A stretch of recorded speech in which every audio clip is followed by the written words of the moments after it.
crisis, much deeper unemployment, and a tremendous loss of wealth from the subprime mortgage crisis before the financial crisis hit. So what do you actually want to see the President and the Congress do in specific terms? You know, I think Brother Paul Krugman hits the nail on the head when he says, look, we need a direct job policy. We need an attempt to engage in full employment along with investment in infrastructure and education. And that's going to take billions of dollars that look like now will go to Afghanistan more and more. And of course, Iraq was still there. We don't want to overlook Iraq as well. So we're really just talking about a kind of Marshall Plan. This is not a revolution that we're calling for. This is just liberal policies regarding working people. We see it in the health care bill, you know, where the one particular option that connects with poor people and working people, the public option, was negotiable. The deal was made with companies, drug companies, earlier, before the debate even began. So again, you can see the degree to which the system tends to be relatively broken in the sense that it tilts toward the strong as opposed to tilting toward the weak. Barack Obama moved into office based on a legacy of grassroots democratic engagement that said the weak, poor, and working people will be at the center. Now, he never was a progressive, and certainly not a revolutionary, but he was a liberal. Liberals tilt toward the poor and working class more so than conservatives.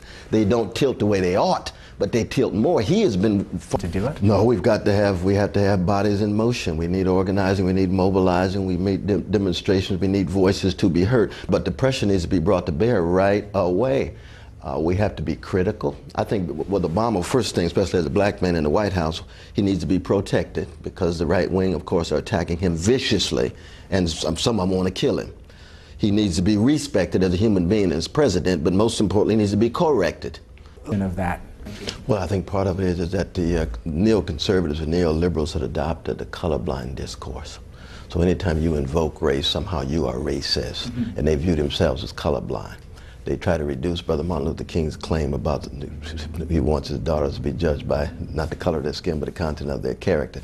Glenn Beck loves to cite that quote. I can imagine, because Martin has been deodorized, sanitized, and sterilized by the right wing and neoliberals to such a degree that his militancy is downplayed. Martin never even used the word colorblind. He wanted us to be love-struck. You see, I'm part of the legacy of Martin King. I don't believe in colorblind. You can't love somebody if you don't know what color they are. You can't love them if you don't know what gender they are. You can't love them if you don't know what their bodies look like. To be love-struck is to embrace who they are, which includes embracing the best of their culture and the best of their history and best of their heritage. But love-struck means you're grounded, you're embodied. Colorblind means it's abstract and be manipulated by right-wing figures, and they're doing that all the time. And of course, I mean, the funny thing is that the same folk who were colorblind about Barack when he ran during the campaign, as soon as he won, they talked about his blackness. First black president, my God, my God, my God. We made a great breakthrough. Black people now ought to be satisfied. You got a black man in the White House. Oh, I didn't know he was black. I thought you were colorblind. I thought you didn't even know what color he was. You see how hypocritical it is? You can see the discrepancy between what they say and what they do. So that in the end, it's not a question at all of being colorblind. The question is our humanity. All human beings come in bodies, in cultures, in genders, in civilizations, and we have to be able to embrace, be they Asian, European, Latin American, North American, whatever. Hold that thought. We have to take a break, but we'll be back with more of this conversation with Cornell West on Fault Lines in a moment.